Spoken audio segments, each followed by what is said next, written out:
Salut à tous. Allez, jeudi 28 mai, on va faire le tour un petit peu des marchés avec une vision plutôt sur les volumes. J'attends que tout le monde arrive un petit peu. Voilà, alors hier, grosse envolée encore des actions américaines. Alors je vais couper le son. Grosse envolée des actions américaines après ce qui préfèrent les Américains, c'est-à-dire un gros V-bottom des familles. Donc on va voir ça en détail. C'était un petit piège, encore une fois. Mais bon, comme ils le font à chaque fois, finalement, c'est plus un piège. Donc, quand on regarde un journalier, le SP500, alors je vais enlever ça. Quand on regarde un journalier du SP500, on voit bien que ici ça a bloqué sur la moyenne mobile 200. La zone blanche, c'est exactement le gap qu'il y a eu au démarrage de cette belle chute des indices. Donc c'est le bas du gap, on a passé le bas du gap, on est allé buter contre la moyenne mobile 200 et là du coup on a fait une fausse sortie avant-hier, et hier en fin de soirée, bim, ça a accéléré, ça a clôturé vraiment au-dessus de la moyenne mobile 200. Donc encore une fois, ils ont fait ça le soir. Donc qu'est-ce qui va maintenant les empêcher d'aller minimum sur le dernier plus haut, donc 3112, voire de combler le gap à 3240, je sais pas, mais en tout cas c'est bien parti. C'est bien parti de monter à ligne droite sur pourquoi pas plusieurs bougies vertes daily. Nous, ce qui nous intéresse chez Intrad, c'est d'avoir en fait la tendance, en fait le flux. Là autant on avait un flux qui était hésitant jusqu'à maintenant, et ça a favorisé pour nous un scalping plutôt contrarien avec des beaux niveaux de range. Autant là on peut dire que on s'est libéré de ce range, et là on va pouvoir peut-être même libérer un petit peu les profits et aller plus sur des méthodologies de tendance où on va suivre le mouvement, etc., etc. Donc voilà pourquoi on fait des analyses. On ne fait pas des analyses pour dire ça va monter, ça va descendre, ça ne nous intéresse pas en fait. Nous, ce qu'on veut, c'est d'avoir des niveaux sur lesquels ça va potentiellement rebondir, et avoir des niveaux où on va faire des profits en scalping et des tendances. Donc là, clairement, bon, je pense que la tendance s'est libérée hier soir, puisque là on a fait un beau V. On va le voir en 1 heure. Hein. En 1 heure, on a fait une belle chute, et puis comme d'habitude, bim, on a fait un nouveau plus haut. Alors on voit bien aussi quand même. Salut à tous, hein, je n'avais pas vu. Salut Michel, salut. Bienvenue musique sport voiture. Toi tu as choisi un nom pour. Salut Karim, salut FC Club. Donc on voit bien là que sur l'OBV, on a quand même fait encore un plus haut sur les prix, sans faire un plus haut sur l'OBV. Vous savez que pour moi l'OBV, je le regarde sur l'analyse technique parce que finalement c'est ce qui reflète le mieux les marchés, puisque c'est l'accumulation des acheteurs-vendeurs, c'est le volume réel d'acheteurs et de vendeurs sur les marchés. Or, quand on fait des plus hauts sur les prix, si vraiment il y a des vrais acheteurs, on fait des plus hauts sur l'OBV. C'est pas le cas là. C'est pas le cas non plus sur le daily. Le daily, je vous l'avais dit, on fait, on est monté tous ces jours-là depuis le 20 mars, on va dire. Depuis le 20 mars. Donc ça fait 2 mois. Ça fait 2 mois qu'on monte, alors qu'il n'y a pas plus d'acheteurs que ça. Donc ça veut dire que les vendeurs se mettent pas en face. En gros, c'est ce que j'en conclus, c'est que les vendeurs laissent passer et puis on verra bien quoi. Mais il n'y a pas de, il y a pas d'acheteurs, pour faire monter les prix quoi. Donc il y a quelque chose qui cloche dans cette grosse correction. Il y a quelque chose qui cloche. Et là c'est pareil, en 1 heure sur ce nouveau plus haut qu'on a eu, on n'a pas un effet achat en masse. Voilà, ça ne se reflète pas dans les volumes. Donc on suit la tendance, il n'y a pas de problème, on suit les mouvements, on regarde ce qui se passe, mais voilà, c'est juste un constat. Il n'y a pas autant d'acheteurs que ce qu'on voudrait nous faire croire. Ok. Donc si je vais sur ce qui s'est passé depuis cette nuit, depuis cette nuit finalement on a, comme d'habitude, on a commencé par aller chercher les standards déviation basses, et puis on a cassé la VWAP.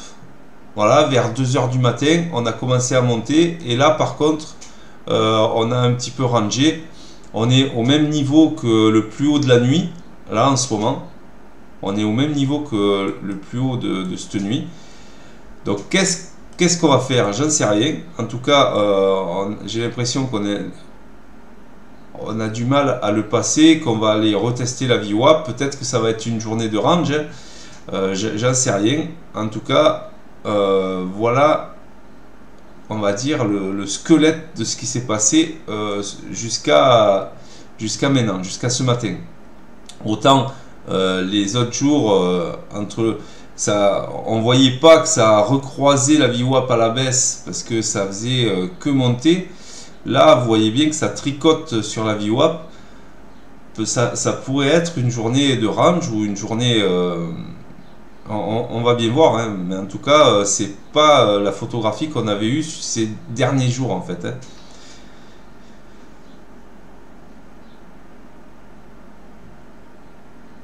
Ah ouais, t'as changé de nom.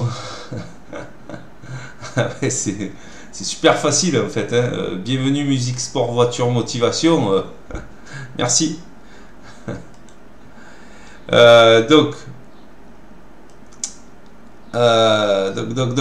sur les niveaux qu'on va peut-être attendre. Donc ben voyez, sur l'imbalance 4 heures, je le mets en imbalance 4 heures pour avoir des niveaux.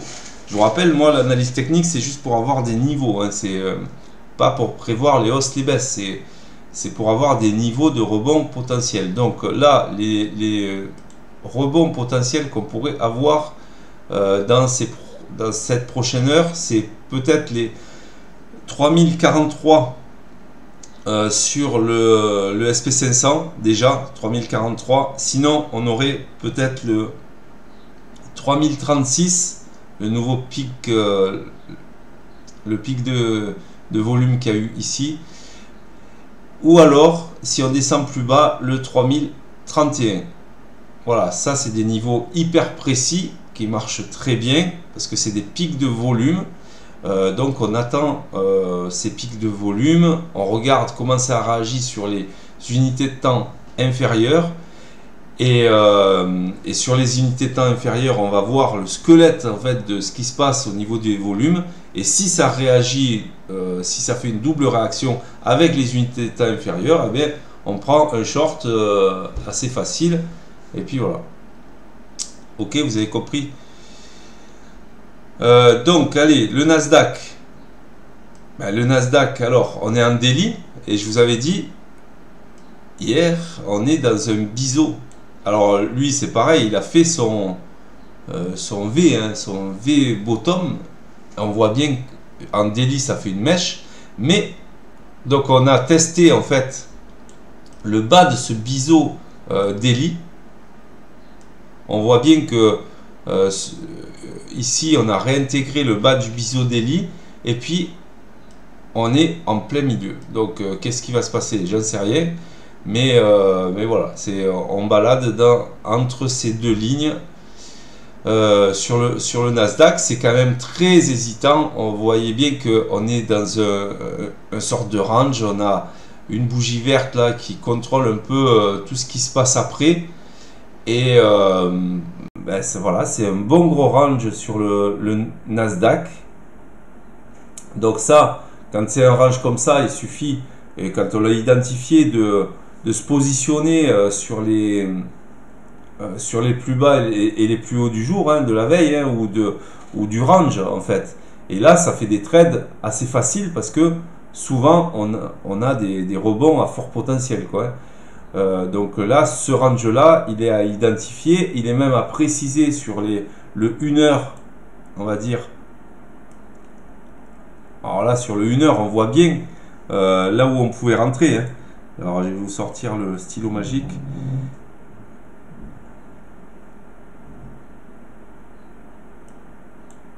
Voilà, là on voit bien le détail de ce qu'on voyait en daily, on le voit en 1 heure. Et en fait, on voit bien que ce niveau-là, sur les 9500, eh ben, c'est un niveau qui est super intéressant à regarder parce que, voilà, et en plus, vous voyez, on a eu une belle impulsion là, ce qu'on a eu hier, un beau V. Mais en fait, ça reste un pullback sur une ligne de tendance qu'on a cassée, hein. Donc, est-ce que ça va réintégrer à la hausse? Moi, tant qu'on est en dessous d'une résistance, je vends les résistances, hein. C'est comme ça, hein, jusqu'à ce qu'on me prouve que ça casse. Donc, en scalping, surtout, on ne va pas se poser des questions existentielles, hein. Il faut, si on a un support, on l'achète. Si on a une résistance, on la vend. Après, si ça casse, on gère le trade. Mais en tout cas, là, c'est clair que on est entre des bornes. Ici, vous voyez bien aussi que la MM200, elle a super bien fonctionné en 1 heure. On est venu la chercher quasiment au tick près et hop, on a réintégré. Et là, on est dans une espèce de range. Donc, tant qu'on est dans un range, en scalping, c'est parfait. C'est parfait. Nous, ce qu'on va éviter, en fait, un peu comme hier, ce que j'ai pas évité hier, mais ce qu'on va éviter, c'est les grosses volatilités en scalping. C'est moins facile de trader quand il y a des grosses volatilités. Il vaut mieux trader la nuit ou le matin sur les US, ou le soir même, la volatilité, elle baisse un peu. Le soir, mais quand c'est les sessions américaines, attention, la volatilité elle est trop forte pour pouvoir avoir un jugement assez rapide. On n'est pas des robots, quoi, hein. Donc du coup c'est très compliqué quand on a une forte volatilité de faire du scalping, même si c'est possible. Vaut mieux être à l'aise. Moi je sais que je suis plus à l'aise le matin ou le soir, ou des journées de faible volatilité. J'arrive bien à lire le carnet, j'arrive bien à gérer les trades, et puis ça me va comme ça. Et l'essentiel, c'est pas de se faire peur, hein. L'essentiel, c'est vraiment de gagner en toute tranquillité, hein, j'allais dire. Donc voilà, le Nasdaq en 1 heure, ben, voyez bien aussi que sur l'OBV, ça trompe pas. On a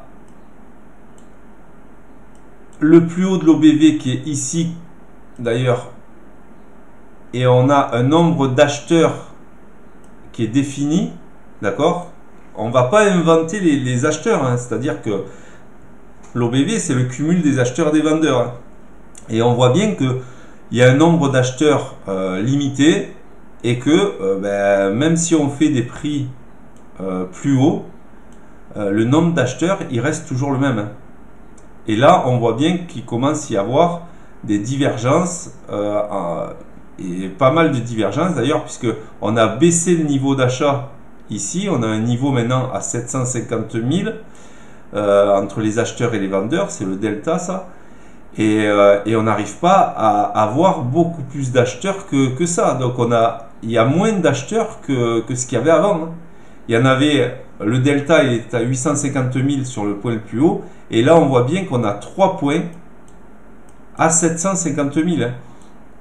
Donc c'est ce que je vous dis, il y a quand même une grosse différence entre les prix et le véritable nombre d'acheteurs sur les marchés. Et quand il y a quelque chose qui cloche, ça sent pas bon en général. Donc nous en scalping, on va se concentrer juste sur... Alors déjà, ça répond à la question qu'il n'y a pas de tendance en fait pour l'instant sur le Nasdaq. Mais, et donc s'il n'y a pas de tendance, il y a des bornes qui vont jouer leur rôle de rebond, puisque les algos ils vont rebondir sur toutes les bornes qui croisent, hein. Donc nous on va sortir l'artillerie de range et on va se balader dans ces niveaux là qui vont forcément nous donner des points à faire. Voilà, donc le Nasdaq il est intéressant aujourd'hui, je pense, à trader vu le nombre de lignes qu'il y a sur cette zone, hein.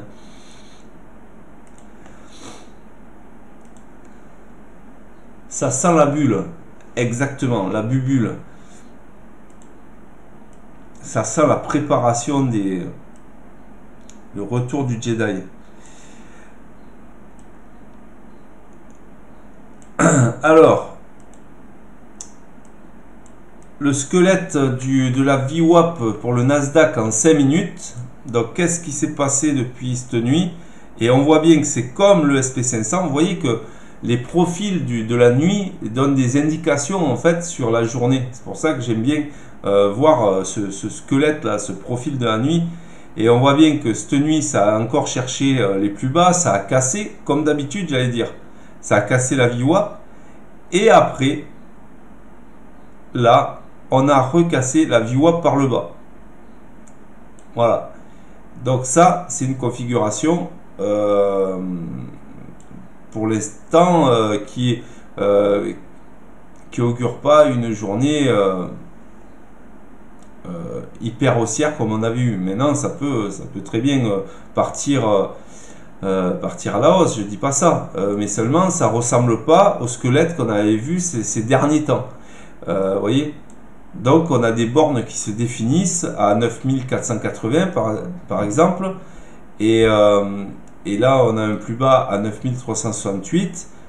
Donc on risque peut-être de naviguer. On a des voilà, on a un cadre qui est plus range que tendance.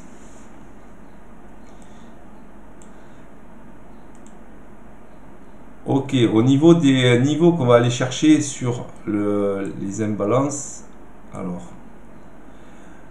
on a, eh ben là on a un niveau, hein. D'ailleurs on arrive sur le niveau à 9417, on a vraiment un niveau maintenant, ben d'ailleurs il est cassé pour l'instant. Donc vous voyez, s'il y a un niveau et quand on arrive sur ce niveau, soit ça rebondit, soit on le casse très fort en fait avec un volume. Et là c'est ce qui s'est passé en fait, hein. Si on regarde le carnet du Nasdaq, il est ici, donc voyez, bim, allez, ça part, hein. Là, c'est clair que on a une poussée, on a une forte poussée baissière, hein.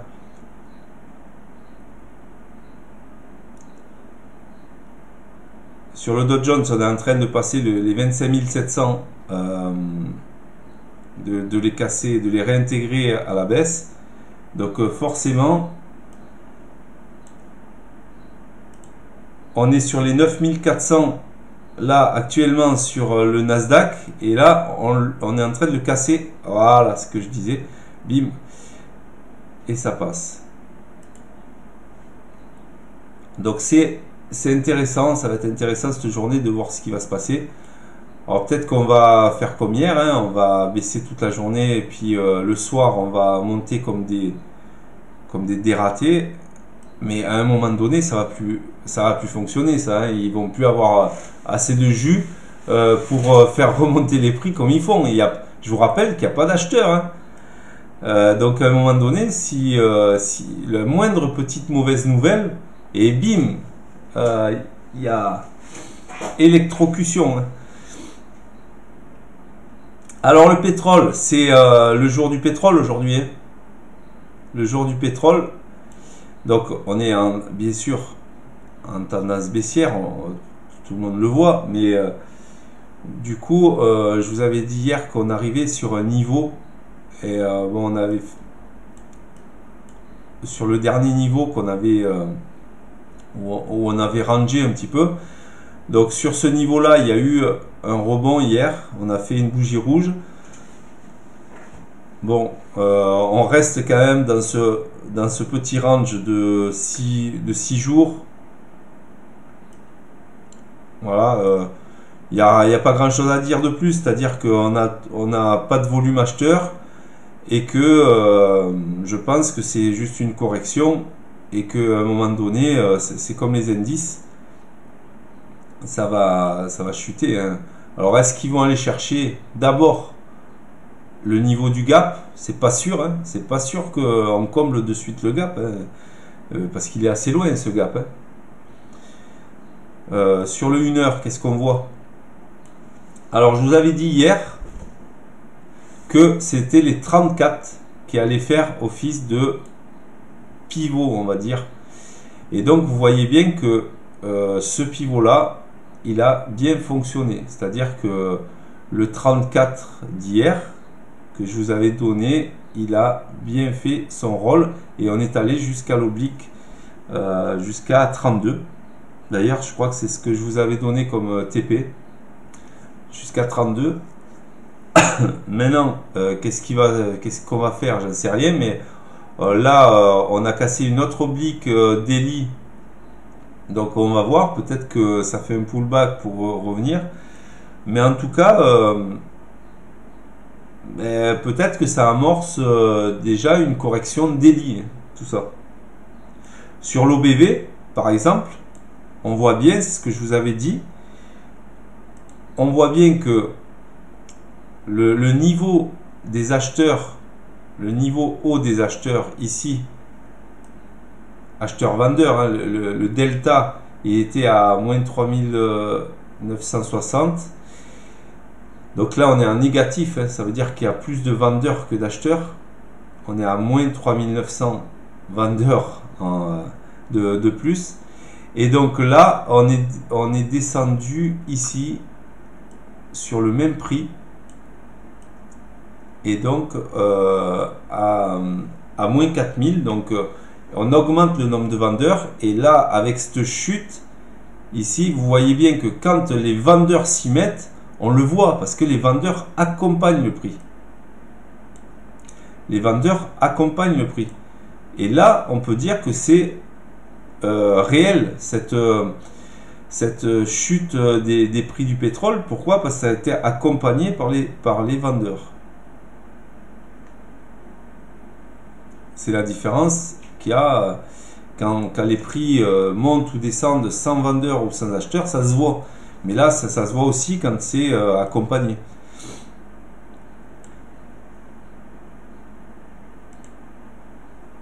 Alors, le profil le squelette, on va dire, de cette nuit, de l'ouverture,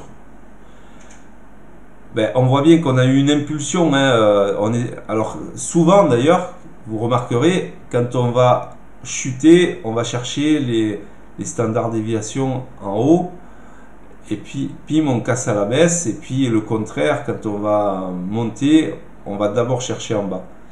C'est souvent ça, que ce soit les indices Et là, ben, clairement, on a fait une impulsion baissière. Et là, on est en quelque sorte dans un range. Mais du coup, on va bien noter là que ce plus haut, ça va nous servir de, comment dire, de référence. Et ça, ce niveau, il est vendeur plus. Voilà. C'est-à-dire que moi, je vois bien aller jusqu'au 30. Pourquoi? Parce que on a cette impulsion qui va nous servir de référence. Et ça, c'est ceux qui ont vendu ici vont vouloir défendre cette zone à mort, en fait. Hein. Les vendeurs qui ont initié cette descente, ils vont vouloir la défendre à mort. Pour que les acheteurs passent ce niveau, il va falloir qu'ils mettent du volume. Énormément de volume. Donc ça va se voir sur les carnets, etc. Donc là, pour moi, c'est une zone vendeuse sur le pétrole.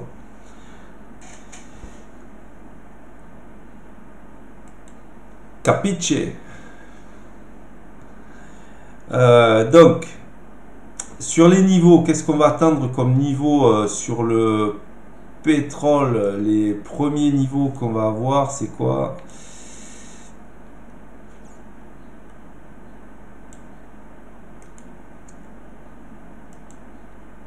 Il va y avoir les 32 10 si on remonte, donc c'est le niveau que je vous avais montré là. Sinon il y a les 31 61 qui est ce pic de volume qu'on a fait tout à l'heure, 31 61. Donc on va surveiller, si ça casse très fort, ce support peut devenir une résistance, donc ça voudrait dire qu'on baisse encore de niveau. Donc ouais, ben on est entre deux bornes, on est entre les 32 et les 31 60, les 32 10 et les 31 60.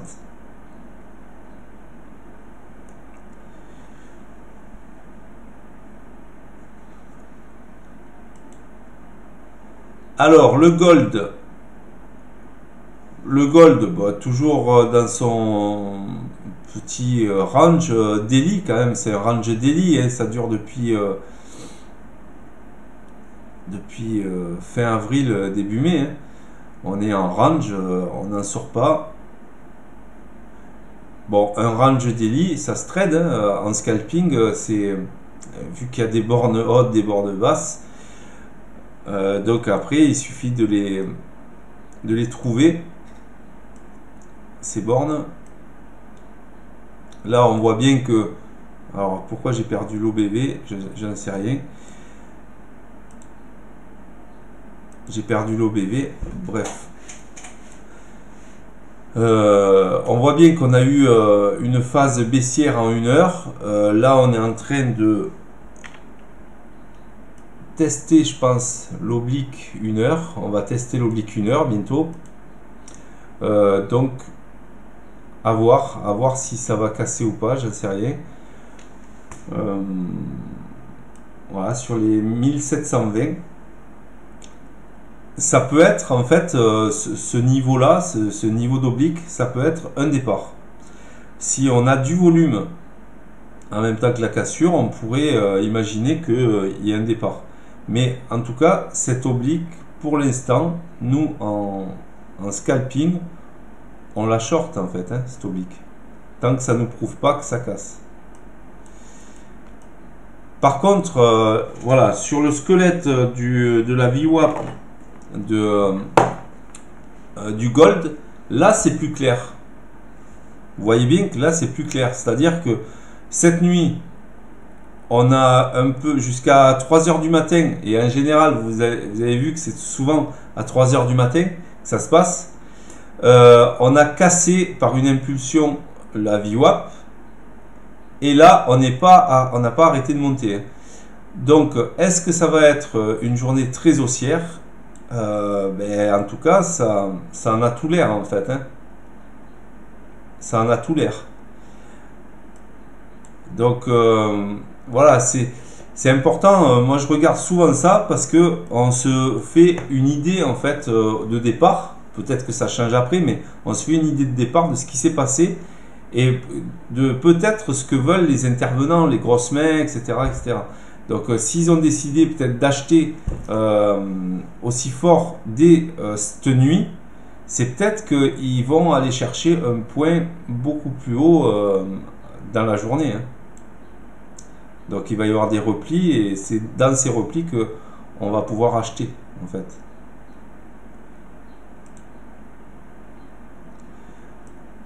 Ben, sur les replis d'ailleurs, on va pouvoir peut-être trouver ici des niveaux. Donc on a un niveau à 1712 et même peut-être à 1712, 1713. Voilà. Donc c'est à surveiller parce que un niveau de repli vers ici, c'est très acheteur, hein. On a une imbalance très acheteuse sur ce niveau, 1713. Il pourrait y avoir un rebond pour rattaquer les plus hauts. Donc ça mérite de mettre une alerte là et de regarder ce que ça fait quand ça arrive à 1713. L'euro-dollar. L'euro-dollar futur, bien sûr. L'euro-dollar, toujours dans son range. Bon, ben voilà, qu'est-ce que vous voulez que je vous dise sur ça? En fait, il n'y a rien à dire. C'est-à-dire que on est en fin de cycle baissier. Vous voyez, depuis quand ça baisse, c'est impressionnant. Je suis un journalier. Et on a une figure qui ressemble à une figure de retournement. Ça ressemble. C'est-à-dire que souvent, ça termine comme ça par des grands ranges avec des grandes impulsions et qui finalement font pas des plus bas, font pas des plus hauts. Et souvent, ça, ça augure d'un retournement. Mais on peut le savoir que quand ça casse les plus hauts. Mais en tout cas, on est en fin de cycle baissier parce que ça fait très très longtemps que ça baisse. On est sur un niveau, on est sur les 1,08. Bon, voilà. Donc pour l'instant, si on scalpe, on va scalper le range. Donc on va acheter, on va vendre les zones. Donc ça, c'est ce qui nous intéresse. Après, pour les swingers, et voyez que là, j'avais fait ce triangle en fait. Ben ça, c'est intéressant parce que j'avais fait ce triangle en 1 heure et je vous avais dit, tant qu'on reste dans ce triangle, on range en fait. En fait, on achète, on vend, on scalpe, on fait du scalping. Là, on est en train de sortir du triangle. On est en train de sortir du triangle. Donc, il y a peut-être quelque chose à faire. C'est-à-dire que là, on est sorti des 1,10.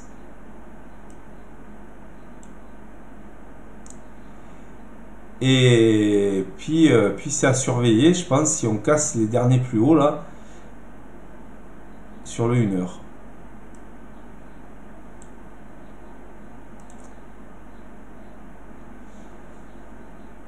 Comment ça s'est comporté? Ouais, ben, vous voyez comment c'est comporté au niveau de la VWAP. On a fait un plus haut, c'est pas si en tendance que ça, mais c'est quand même... Ouais, ça s'est neutralisé. On va dire qu'on est sur le prix moyen là. Ça s'est neutralisé, mais n'empêche qu'on a cassé un gros triangle journalier. Reste à voir si on va redémarrer de la VWAP maintenant, ici. Et qu'on va aller chercher, donc je pense que ça va se jouer à l'open. Ça y est, 9h. Donc c'est à surveiller, je pense, l'euro-dollar pour avoir peut-être une réaccélération. D'ailleurs, je pense que je vais le surveiller. Je vais le surveiller. On voit bien qu'on a un niveau de... Ah, on n'a pas d'acheteur quand même, hein. C'est-à-dire qu'on a fait des pics d'achat. C'est en 5 minutes quand même, hein. C'est en 5 minutes. Et puis là, depuis tout à l'heure,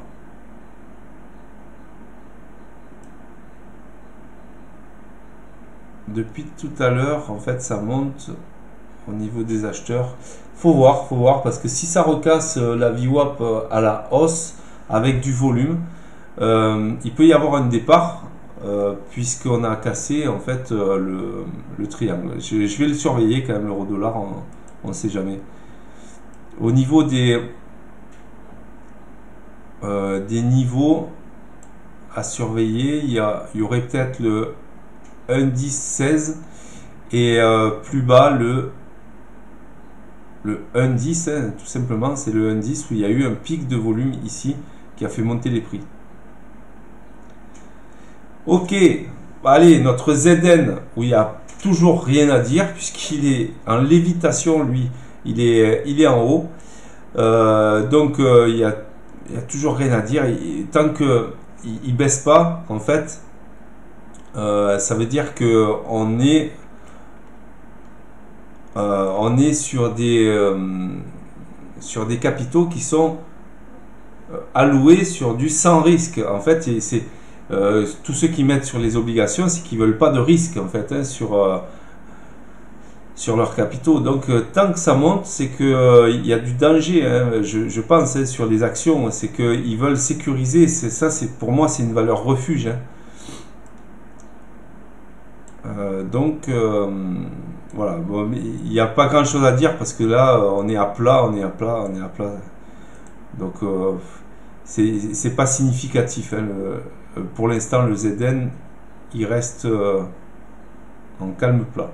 Voilà pour cette revue des marchés, différente peut-être de ce que vous avez l'habitude de voir, puisque je fais pas des tête-épaules, mais c'est plutôt axé sur les volumes et sur les niveaux pour scalper et pas pour faire des grands trades intraday.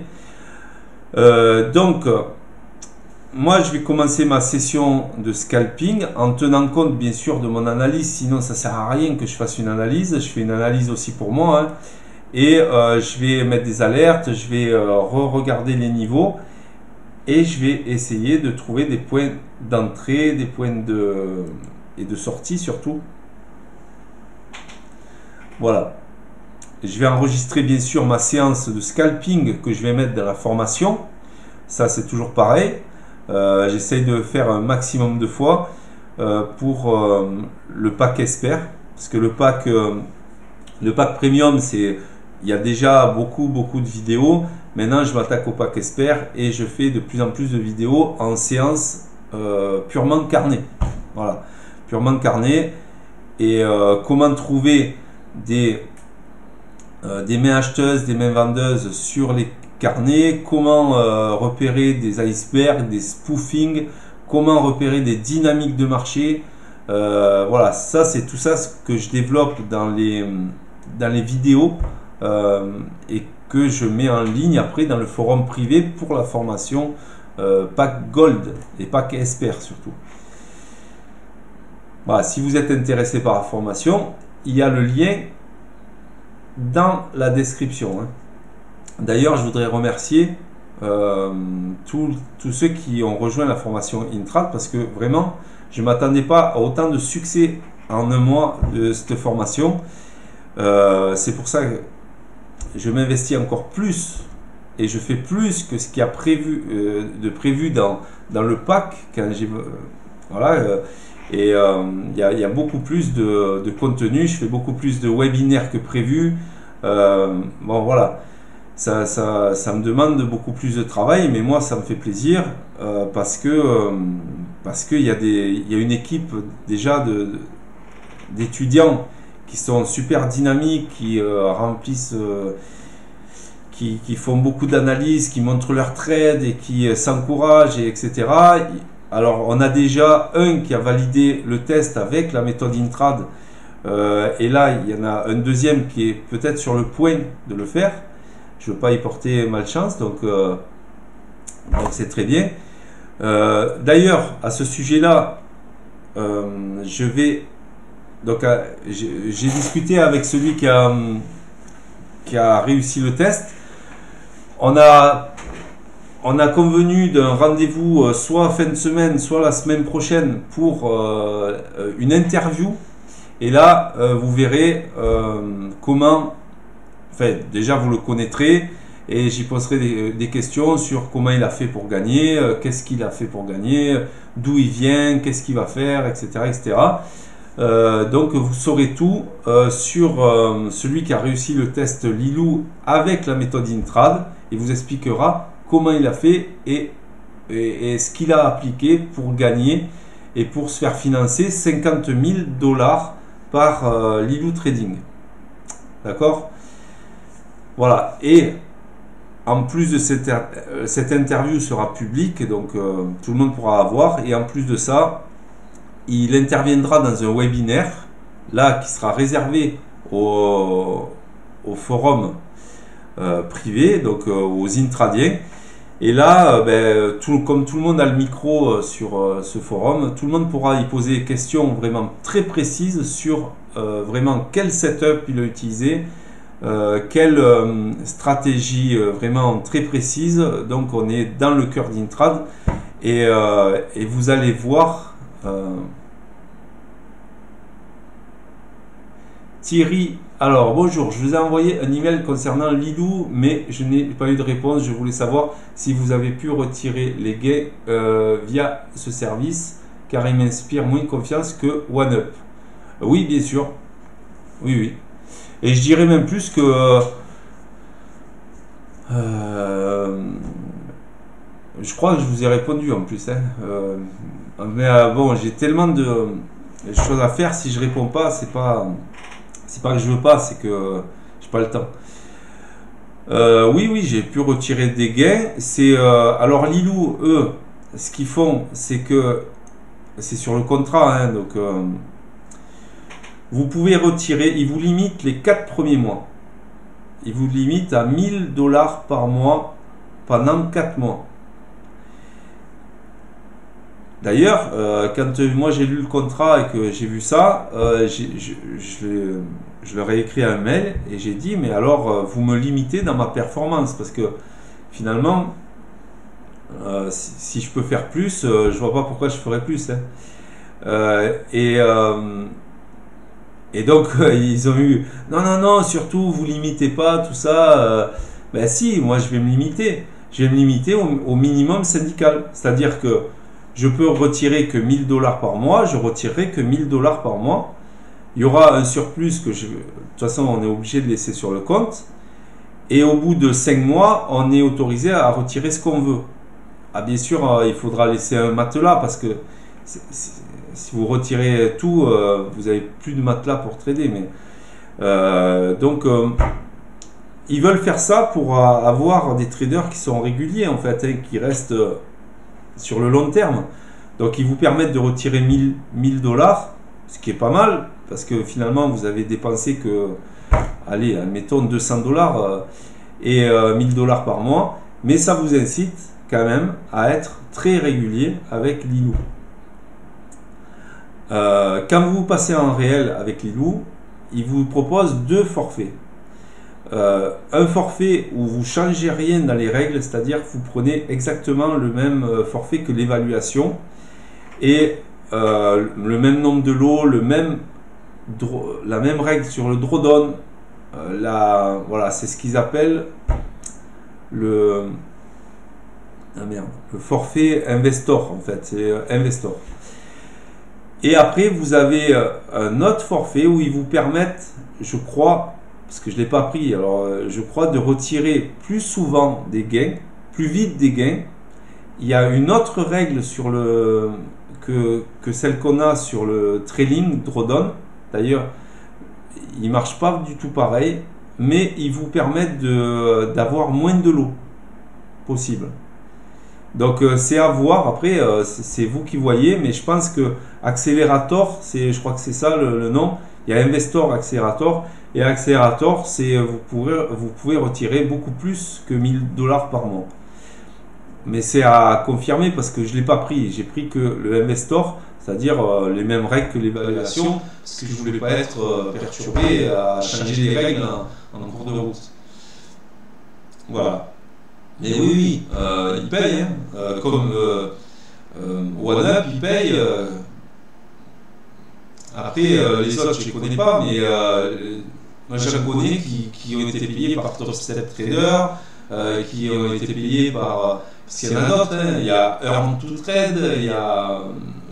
Comment il s'appelle l'autre enfin, j'avais trouvé une liste d'une vingtaine, hein, de sociétés comme ça, mais je pense que les trois meilleurs, en fait, c'est eux. C'est Lilou, c'est OneUp et c'est Top Step Trader. Après, le reste, je ne connais pas trop. Hein, ouais.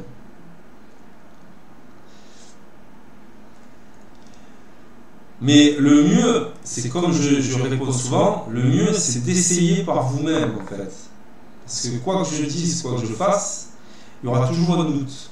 Donc, pour 100 balles, pour 100 balles ou pour 150 balles, vous testez. Vous réussissez le test, et puis vous le renouvelez le test, et vous verrez bien si vous ne payez pas.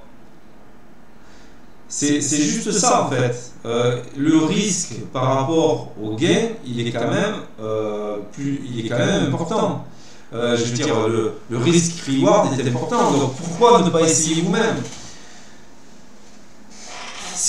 Après, si vous n'arrivez pas à passer le test, c'est un autre problème. Ça c'est un problème de méthode, de stratégie, que vous n'êtes pas assez bien calé. Ça, c'est un autre problème. Mais si vous êtes bon, passez le test. Et si vous n'êtes pas encore bon, formez-vous chez Nitrad. Qu'est-ce que vous voulez que je vous dise? Il n'y a pas de 36 solutions. Hein.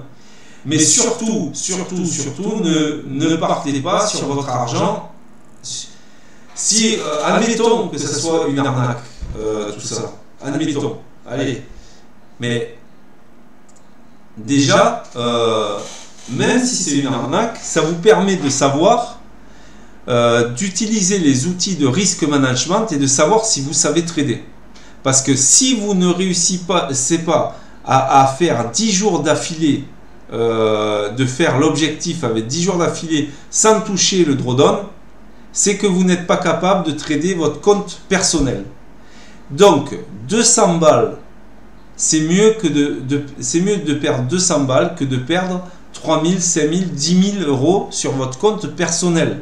Déjà, ça a cet avantage de trader sur des Lilou, des OneUp, même si c'est une arnaque.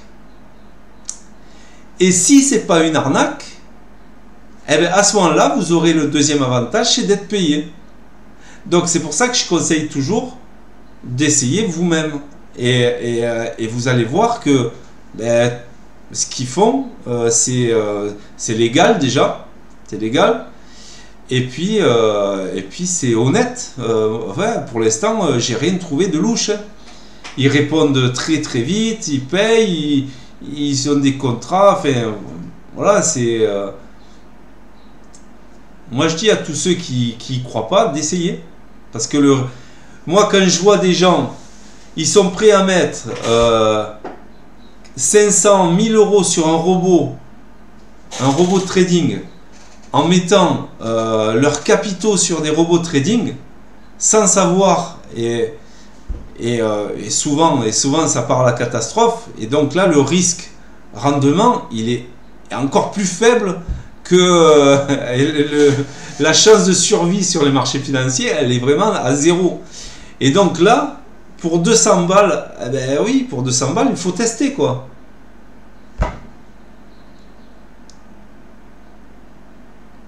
Ouais, en plus de ça, il a raison Karim.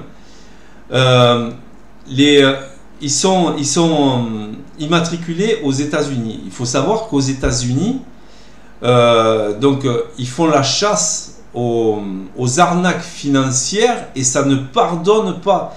Ils vous liquident tous vos biens. Vraiment, ils vous mettent plus bas que terre. Et c'est pas comme en France, l'AMF, ils n'ont aucun pouvoir. Aucun pouvoir. Ils régulent pas d'ailleurs l'AMF. Ils font pas de il n'y a aucune régulation par l'AMF. Alors que la SEC, eux, quand ils se mettent sur un dossier, eh ben voilà, donc c'est ces sociétés qui sont basées aux États-Unis, elles n'ont pas intérêt de faire de la merde. Hein.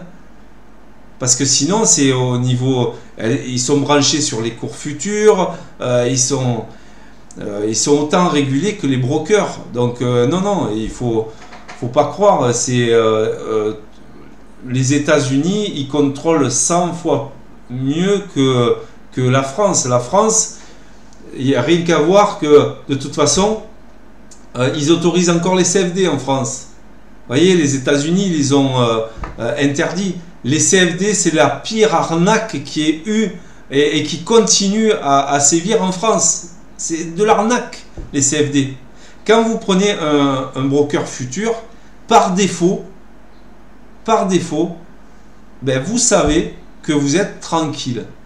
Tranquille, il y a aucun arnaqueur broker futur. Ça n'existe pas. Pourquoi? Parce qu'ils passent des régulations avant de se mettre broker. Qu'en CFD, il n'y a pas besoin de régulation. Les CFD, il y en a plein qui ouvrent et après, ils font une liste noire. Et ils font une liste noire de brokers CFD. Mais oui, ben, s'ils font une liste noire, c'est qu'ils les ont contrôlés après qu'ils aient commencé à leur activité. Alors que chez les futurs, ils les contrôlent avant. Non, tout ce qui est futur, vraiment, broker ou société qui s'amusent sur les futurs, vraiment, c'est hyper régulé. Et si il y avait eu des arnaques depuis le temps qu'ils font ça, ils seraient fermés, ils seraient en prison, ils seraient...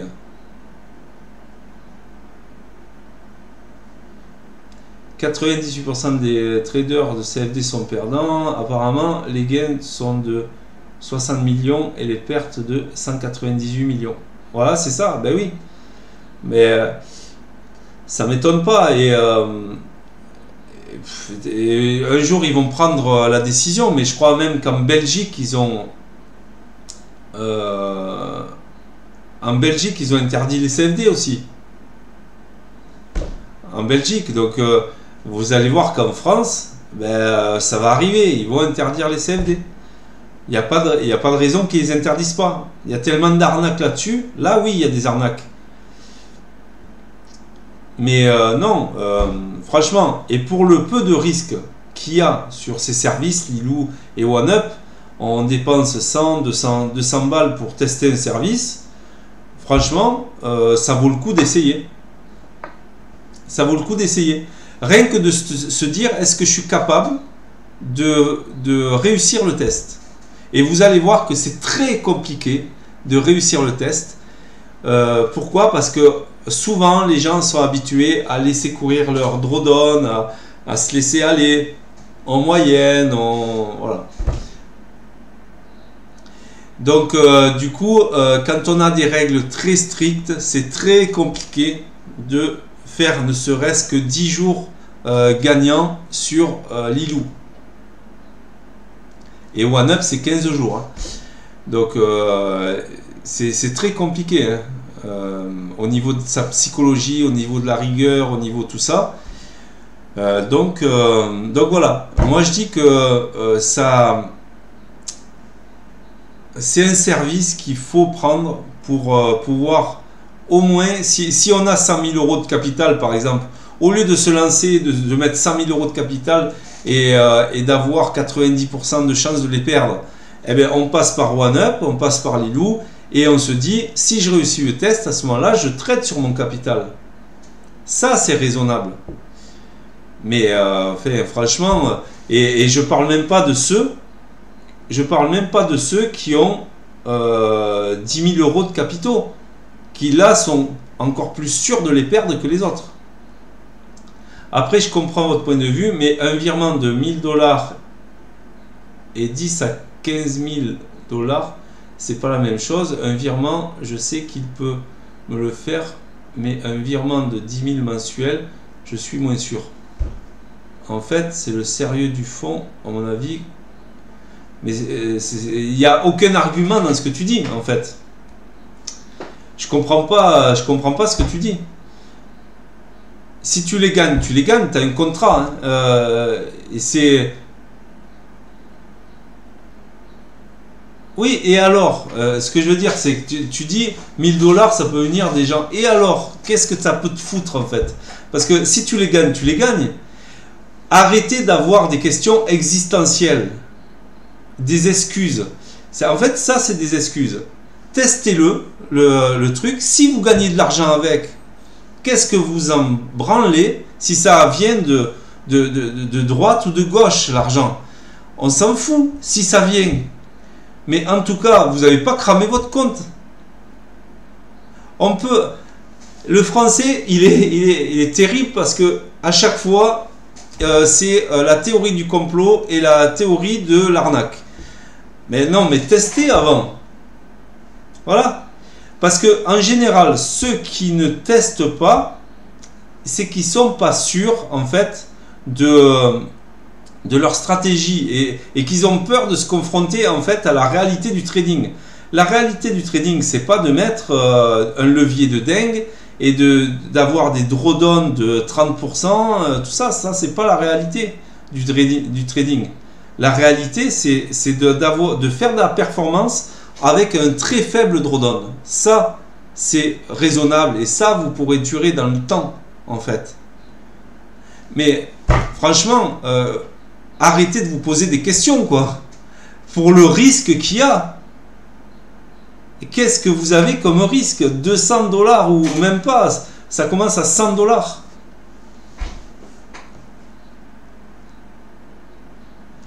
Alors ça aussi, c'est une autre excuse, sauf que pour être financé chez Topstep, Lilou m'intéresse pour le Rex, mais je veux être sûr du sérieux de la boîte. C'est n'importe quoi. Eh ben, à ce moment-là, traite sur ton compte. Ne regarde plus Lilou, ne regarde plus OneUp, parce que tu pourras jamais être sûr. Avec...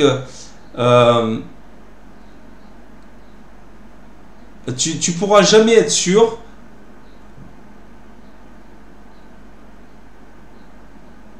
Vous êtes payé que si vous faites des gains réels. Ben oui, on est payé que si on fait des gains réels. Le problème, c'est que vous ne serez jamais sûr tant que vous ne testez pas. Et tant que vous resterez dans la rumeur. Et tant que vous écouterez des... testez, ça coûte pas cher. Testez, moi j'ai rien à gagner avec OneUp ou Lilou. Hein. Je suis pas vendeur OneUp, Lilou. Hein. Testez. Et puis une fois que vous avez testé, vous pourrez dire ça c'est vrai, ça c'est pas vrai. Moi je l'ai fait, j'ai testé, mais je peux vous dire n'importe quoi, je peux vous montrer n'importe quoi, vous n'allez pas me croire. Donc moi ce que je dis aux gens, c'est tester.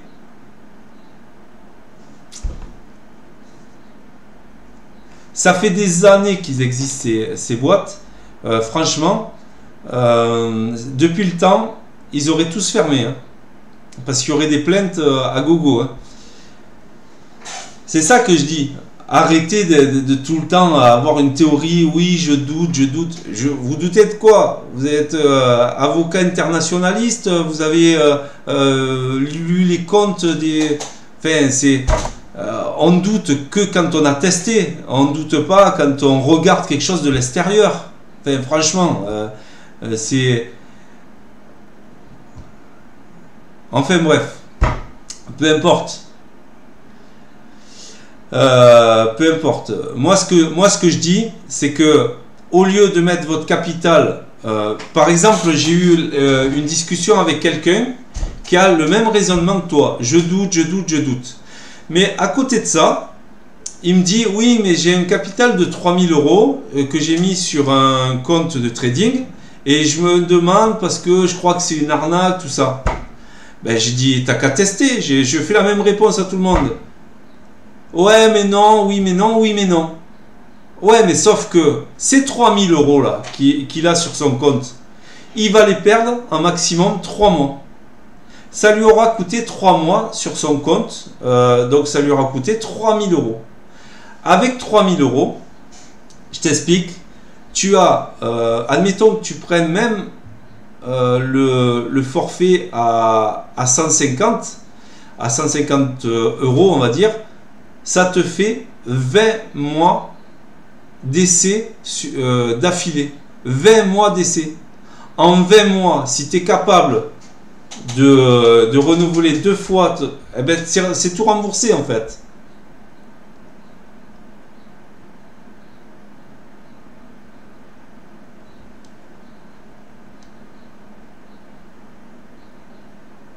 Oui, je sais, le compte accélérateur, c'est ce que j'avais dit, c'est pas pareil le compte accélérateur, mais je sais pas, je l'ai pas testé. Je sais qu'il y a 2 façons de se faire payer, mais moi je suis sur le compte investisseur en fait. Je peux pas parler de ce que je connais pas, mais d'après ce que j'ai lu, ils changent la façon de mettre les contrats. Il n'y a pas le même nombre. Enfin, ils changent le trading, le drawdown, tout ça. Donc, il faut le choisir au tout départ qu'on signe le contrat. Voilà, moi, j'ai choisi de ne pas changer parce que, voilà, vous comprenez. Mais franchement, voilà, d'avoir des doutes, ok, si c'est un investissement de 2000 euros, je comprends d'avoir des doutes, ok, on ne le fait pas. Mais quand c'est un investissement de 100 ou 200 dollars, franchement, les doutes, c'est plutôt sur est-ce que je suis capable de trader, quoi. Hein. C'est pas sur le service, les doutes. Hein. Il faut se poser les bonnes questions. Hein. Franchement, hein, c'est... moi, en tout cas, je suis passé à l'action. J'ai testé. Je sais que ça fonctionne. Maintenant, c'est à vous, au lieu de vous poser toutes ces questions, testez. Et si vous n'êtes pas capable de faire 10 jours, 15 jours dans les critères, eh bien à ce moment-là, formez-vous. C'est que si vous n'êtes pas capable, c'est que vous ne serez pas capable de gérer votre compte personnel. Et vous le perdrez, votre compte. Donc ça vous coûtera plus cher que vos doutes, en fait. C'est ça que je dis. Posez-vous les bonnes questions. Voilà.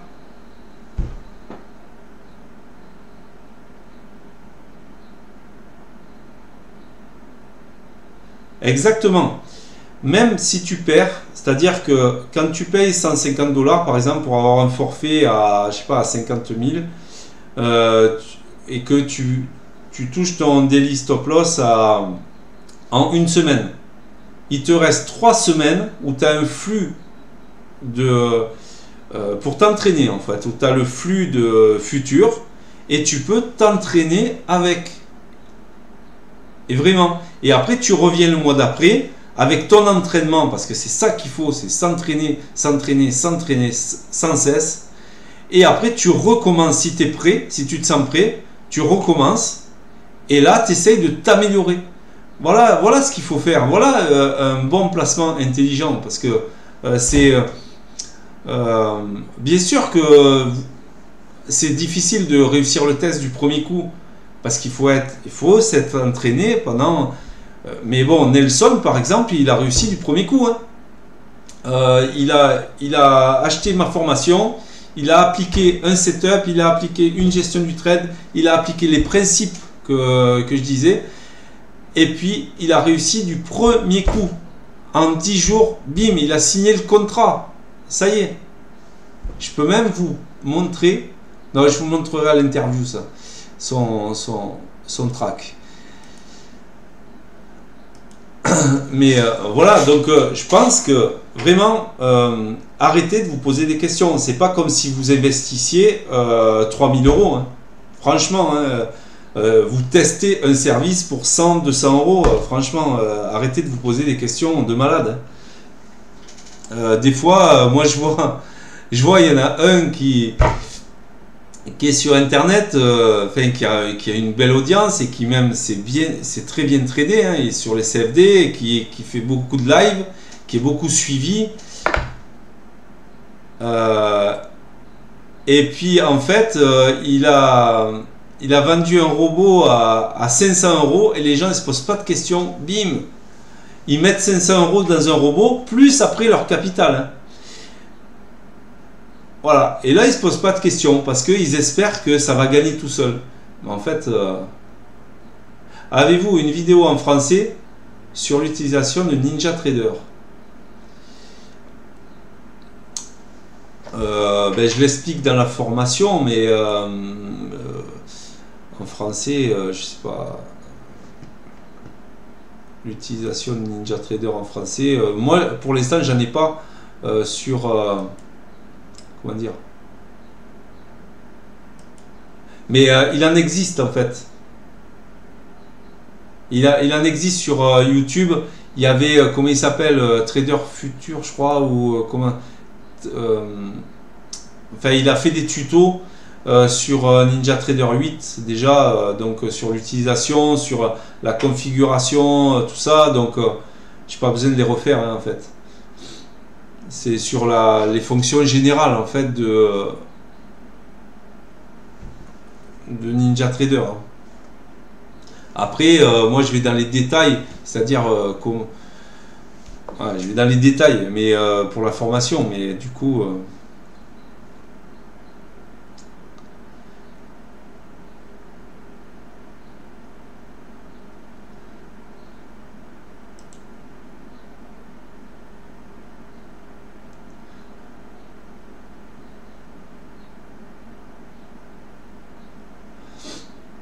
Ok, ben voilà, j'ai commencé à trader, j'ai pris un trade à l'achat sur le Nasdaq, voilà, vous voyez. Donc, maintenant vous le voyez pas trop là. Je suis à l'achat sur le Nasdaq, donc je vais prendre mes gains rapidement, tac tac tac. Et voilà, j'ai fait 110 $.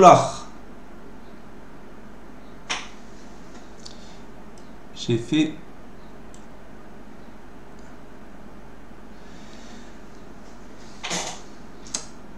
et voilà, ça c'était le bonus, le cadeau bonus. J'ai fait 110 $. Pourquoi j'ai fait ben je l'expliquerai dans la formation, ça, pourquoi j'ai fait ce trade. Mais il y avait une raison. Ok. En sachant que mon objectif tous les jours, c'est de faire entre 300 et 500 $. Donc en fait, des trades comme ça où j'ai fait 110 $, il faut que je le répète juste 3 fois, voire 5 fois. Et voire même des fois en 2 fois c'est fait. Mais, et j'ai fait mon objectif journée. En général, en 1 à 2 heures, vous avez j'ai fait l'objectif hein. 1 heure, même 1 heure j'ai fait l'objectif. Donc là voilà, j'ai fait 110 $ sur ce trade qui était assez évident en fait, ce trade là. Donc c'est pour ça que j'ai pas attendu de revenir en privé, mais voilà, je l'ai fait devant vous. Bon allez les gars, là je vais faire ma séance de trading justement. Et je vous dis à demain pour une prochaine analyse.